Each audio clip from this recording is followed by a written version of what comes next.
Voilà, donc aujourd'hui on est là juste pour dénoncer les conditions de vie des populations du Gadamayo. Comme vous le constatez, ici derrière nous, il y a une flaque d'eau qui est là et vraiment l'accès est très compliqué. Bon, pour traverser, vraiment ça demande beaucoup d'efforts. Voilà, donc l'autre point, c'est pour le cas de notre marché. Le marché de Saré Moussa est créé depuis 2005, mais jusque-là, il n'y a pas eu d'aménagement. Et tout le monde sait que la femme est en train de contribuer activement dans le développement de nos sociétés. Ce sont nos mamans qui sont là, ce sont nos sœurs, vraiment, elles travaillent dans des conditions très difficiles. Voilà, donc l'autre point aussi, c'est le mur des cimetières qui est tombé d'une partie. Et donc les animaux domestiques entrent et des fois même déterrent les cadavres qui sont là-bas. Et c'est quelque chose qui est déplorable. Voilà, l'autre aspect aussi, c'est l'éclairage public. C'est juste pour faire un petit rappel, dans le quartier de Saré Moussa, il n'y a que 3 poteaux lampes qui s'allument ici pendant la nuit. Et on a tous constaté les problèmes liés à la sécurité ici. Bon, c'est quelque chose aussi que nous condamnons.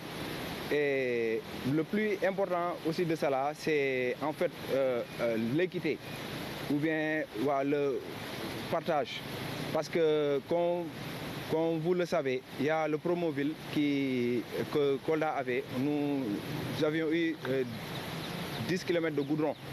Mais tous ces 10 km ont été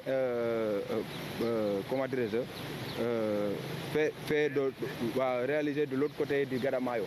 Donc cela veut dire appeler le pont. Et nous, on n'a rien bénéficié. Et je pense qu'aujourd'hui, quand on parle de Kolda, je sais que Kolda est une ville, mais quand même qu'il y a 2 parties. Et les 2 parties sont séparées par le fleuve Casamance.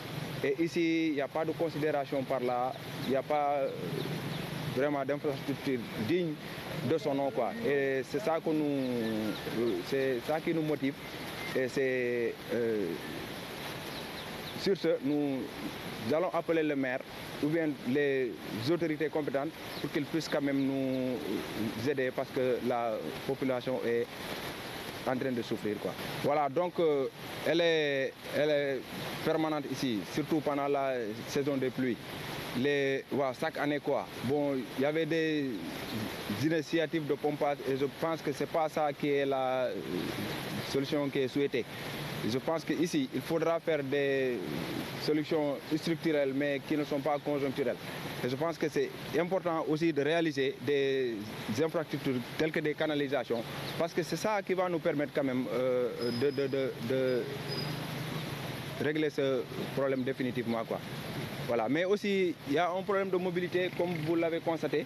Et vous voyez ici, bon, c'est très difficile, quoi, parce que l'accès est très compliqué, sincèrement parler. Pendant la saison de pluie, vraiment, on est dans le calvaire, quoi. Non, nous allons continuer à s'inscrire dans des démarches républicaines.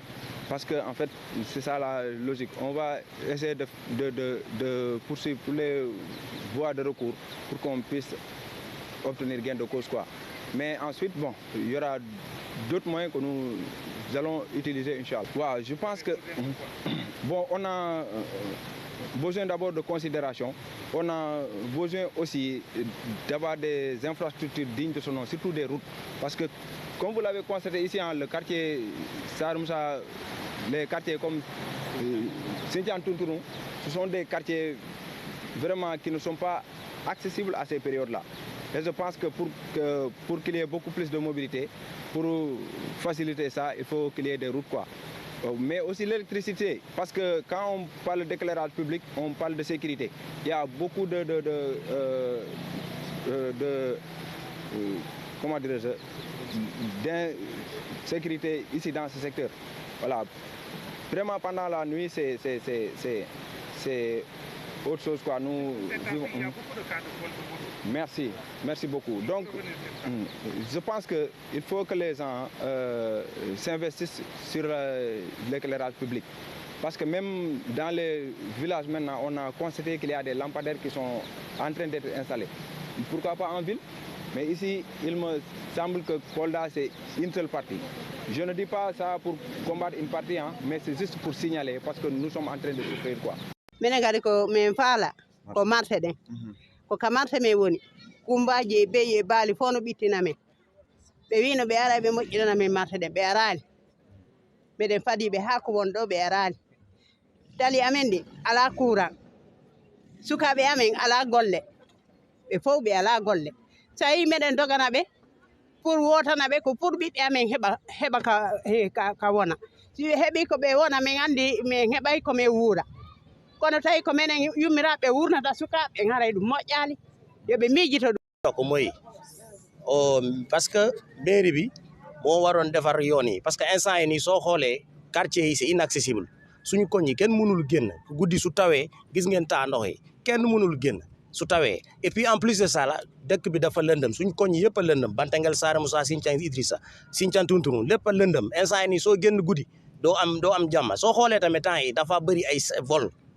Jakarta yi gars yi ñu ngi nekk di sàcc ci dëkk bi c'est parce que sécurité amul de deux éclairage public amul éclairage public nag loolu dañuy wootee maire yi ñu jàppale ñu pour ñu am éclairage public poteaux yi ancien poteaux yi ci weeru nawet lañ nekk ancien poteaux yi dañoo war a changer ancien poteaux yi surtout poteaux yi en bois wóorul parce que dafa bëri ngelaw nañu def lépp ñu changer ñu suñu poteaux yi les poteaux en bois ñu def photo comme yu photo yi ñu def nii ci koñ yi c'est en plus de ça ñu jàppale ñu ci ndox bi parce que soo xoolee koñ yi yëpp dafa taa ndox en plus de ça soo xoolee suñu kii bi arameer yi xool leen arameer yi mur clôture bi daanu na y a pas de sécurité am na ñu fa tëdd vraiment ñu ngi ñaan mairie bi ak toutes les personnes de bonne volonté du mairie bi kese de ku mun a defar koñ bi ku mun a defar côté yi vraiment on reste ouvert à lui et ñu ngi woote ñëpp ku mun nañu jàppale ñu pour ñu mun a defar suñ koñ yi. Ce que je voudrais dire aujourd'hui, c'est que nous réunissons aujourd'hui ici, c'est dans le cadre d'un collectif. On est là aujourd'hui, c'est pour défendre les intérêts des intérêts du Gadamayo. Parce qu'on a constaté, depuis la saison des pluies, à chaque année, on a ces cas de problèmes. Regardez ici, il y a partout des eaux. Et puis en plus de ça, il n'y a pas d'éclairage public. Éclairage public, il n'y en a pas. Les poteaux sont vieillissants. On appelle aux autorités surtout de changer les poteaux en bois et pour mettre les poteaux en ciment. Parce que c'est plus sûr. Et les caniveaux, vous avez vu, il n'y a pas de caniveaux, c'est pour ça l'eau est stagnante comme ça. Et puis cela est une source parce que cela permet, c'est cela qui entraîne le paludisme. Parce qu'ici, il y a le paludisme, il y a des incestes partout. C'est parce que aussi l'accès à l'hôpital régional, c'est très difficile. Parce qu'il y a de l'eau un peu partout et nous demandons aux autorités locales, et on appuie, et toute personne de bonne volonté qui pourra nous aider. Vraiment, on est partant, on reste ouvert à tout. Le cas des cimetières aussi, on appelle aux autorités locales de nous aider à continuer. Parce qu'il y a quelqu'un qui avait continué. Il y a ce qu'on appelle le principe de la continuité de l'État. Il y a quelqu'un qui avait commencé, il n'a pas fini. On interpelle le nouveau maire de venir terminer les travaux de la clôture du cimetière. Parce que le cimetière là regroupe presque tous les quartiers de ce secteur. Nous appelons au maire de venir, nous appelons toutes les autorités locales de venir s'investir pour la finition de nos cimetières.